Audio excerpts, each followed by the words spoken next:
Capítulo 56. A cadeia de montanhas está queimando.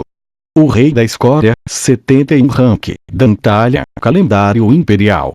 25/02/1506. As Montanhas Negras, Fortaleza Branca. Vossa Alteza, você realmente planeja entrar em uma trégua?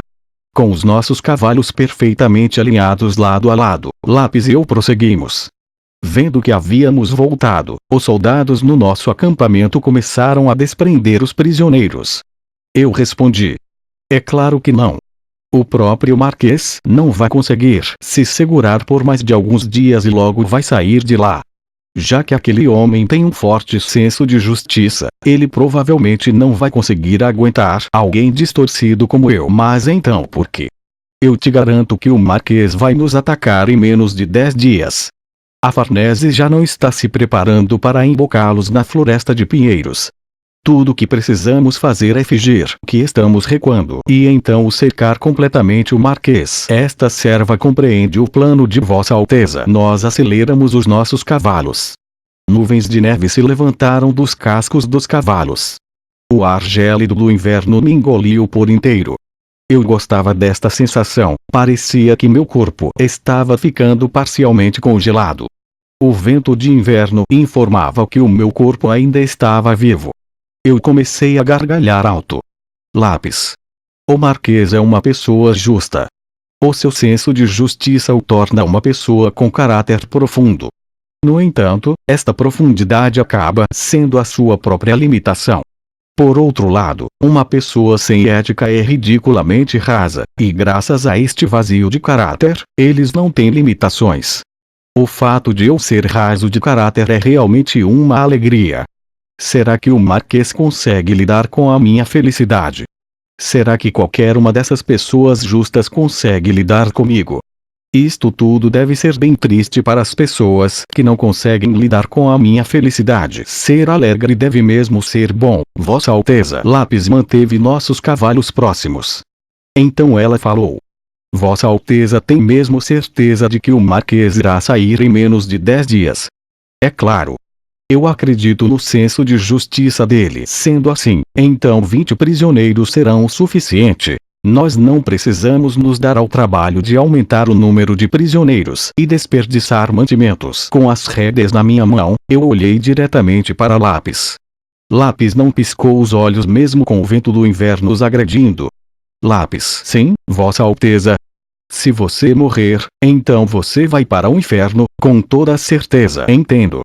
Então esta serva não morrerá. Lápis me olhou nos olhos de volta. De acordo com um certo alguém, segundo esta certa pessoa, a vida desta serva é mais preciosa do que a de Vossa Alteza. Já que é uma vida tão valiosa, então esta subordinada deve tomar muito cuidado com ela. Eu não consegui acreditar nisto. Eu perguntei: você não sente pena dos pobres prisioneiros? Esta vassala não cometerá o erro de subestimar os prisioneiros tendo pena deles. Eles são um grupo que podem, a qualquer momento, atacar esta serva ou Vossa Alteza. Já que esta subordinada compreende e reconhece a força deles, ela tem que matá-los. Lápis falou categoricamente. Na verdade, esta vassala não está sendo respeitosa e sincera com os prisioneiros. Tinha como eu não rir nesta situação? Levantando uma nuvem de neve atrás de nós, Lápis e eu voltamos ao nosso acampamento. Assim que retornamos à nossa unidade, decapitamos 77 prisioneiros. Matadora de familiares, Princesa Imperial, Elizabeth von Habsburg, calendário imperial. 29/02/1506, região norte do Império de Habsburgo, segundo mês, dia 25. As forças inimigas capturaram a Fortaleza Negra. A força militar é de aproximadamente 30.000 homens. O comandante é um Lorde Demônio Dantalha. Nossas forças estão de prontidão na Fortaleza Branca e estão perfeitamente seguras. Nós temos suprimentos em abundância e um número suficiente de soldados. O nevoeiro está intenso. As montanhas estão seguras. Eu fiquei olhando por bastante tempo para o relatório que o Marquês havia me enviado. Como eu examinei por bastante tempo, eu compreendi as suas nuances. Então o Marquês tem medo de mim.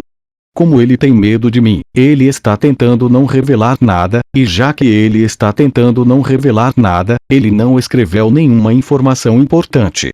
Será que o Marquês não sabe que ao tentar não revelar nada, na verdade ele acaba revelando tudo detalhadamente? Ele está tentando se esquivar da ameaça imediata se fingindo de ignorante. Quais eram suas verdadeiras intenções deixando o relatório na mão de um mensageiro e não de um mago, fazendo com que a mensagem chegasse hoje, sendo que foi enviada no dia 25? Eu rasguei o relatório ao meio. Isto não eram palavras. Eram grunhidos de um velho. Deveriam ter palavras escritas neste papel, mas já que não haviam palavras, só repetições, o pedaço de papel tornou-se inútil. E eu tenho um velho hábito de jogar coisas inúteis fora. Suor frio escorreu do pescoço dos nobres quando eles me assistiram rasgando o relatório do Marquês. Eu falei. Escutem. O Marquês alega que as montanhas estão seguras. Eu dei minha fé para o Marquês. O que vocês pensam disto? Os nobres falaram juntos. Faça o que Vossa Alteza deseja. Essas palavras tinham tanto significado quanto se não tivessem dito nada. Uma risadinha escapou dos meus lábios. Os nobres tremeram no momento que eu ri. Eu não tinha certeza do motivo, mas as pessoas à minha volta sempre ficavam apavoradas toda vez que eu ria. Era um acontecimento bizarro. Aparentemente vocês são todos bem deprimentes. Todos vocês têm uma cabeça e uma boca própria, e ainda assim, o que vocês falam é exatamente a mesma coisa. Será que eu deveria dizer que isto é uma grande alegria para o Império? Já que todos os nobres estão em harmonia e agindo como um só. Seria apropriado que eu poupasse uma única pessoa, e tomasse a vida de todas as outras, já que todos vocês repetem as mesmas palavras de um jeito ou de outro? Parece ser uma boa ideia, já que desta forma nós também poderemos economizar com mantimentos. Os nobres se ajoelharam no chão. Por favor, pense melhor nisso. Essas pessoas não tinham um grama sequer de racionalidade.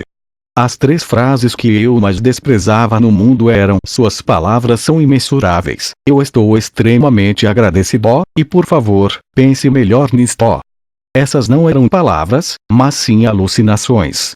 Não importa o que eu dissesse, seria imensurável, ficariam extremamente agradecidos ou pediriam que eu reconsiderasse, fazendo com que ficasse quase difícil de identificar qual frase era qual.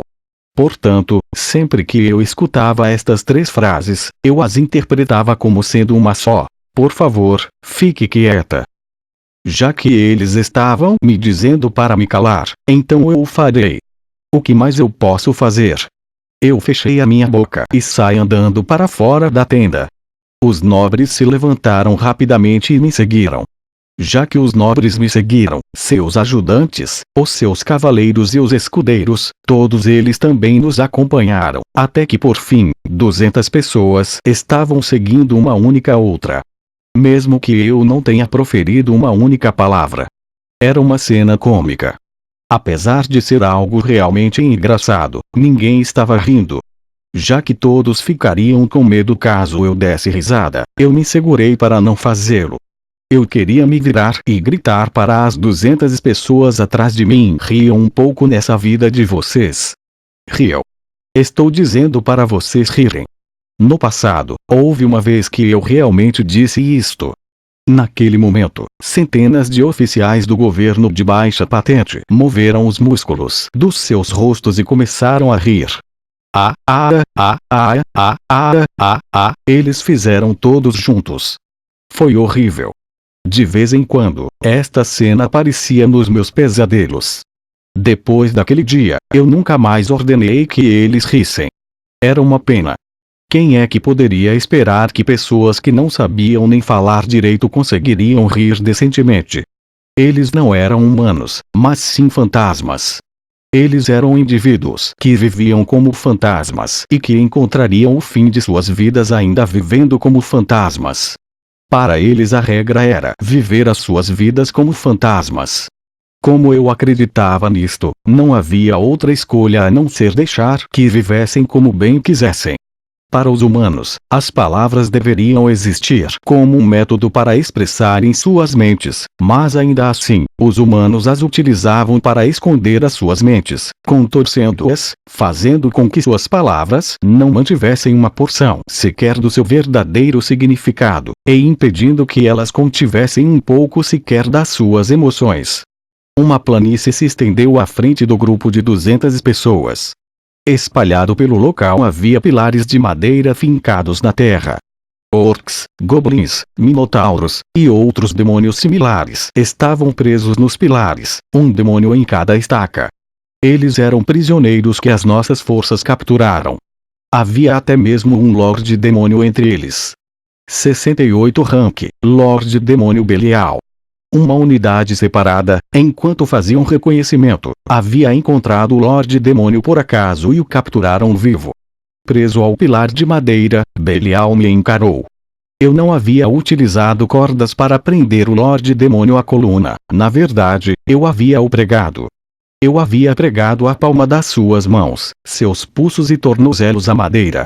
Belial estava gemindo na língua dos demônios enquanto sangrava. Maldita seja! Malditos sejam todos vocês! Vocês, pragas do continente, as deusas jamais perdoarão nenhum vocês. O julgamento recairá sobre a sua raça, que esmagou e queimou nossos lares. Atrás de mim, os nobres murmuraram uns para os outros. Eles não conseguiam entender a linguagem dos demônios. Bem, eles também não sabiam direito a língua do Império, então não havia a menor chance deles saberem a língua de outra raça.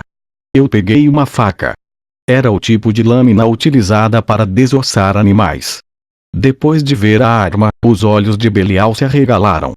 O Lorde Demônio murmurou desesperadamente. Ó deuses, ó deusas, por favor, eu imploro que punam estes seres à minha frente. Punam injustiça com retidão e paguem sangue com sangue. Como seu pobre servo, eu imploro humildemente. Ó deusas, por favor.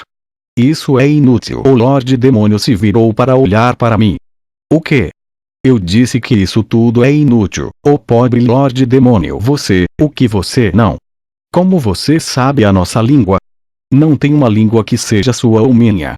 Assim como uma flor ainda é uma flor caso nasça no meu jardim, se por acaso ela nascer no seu jardim, ela continua sendo uma simples flor. Normalmente eu gosto de apreciar as minhas flores, então eu não sinto nenhum desprazer em aprender novas línguas. Belial me encarou. O que você planeja fazer comigo, humana? Eu tomarei a sua vida. Eu peguei uma pedra de amolar e afiei a faca.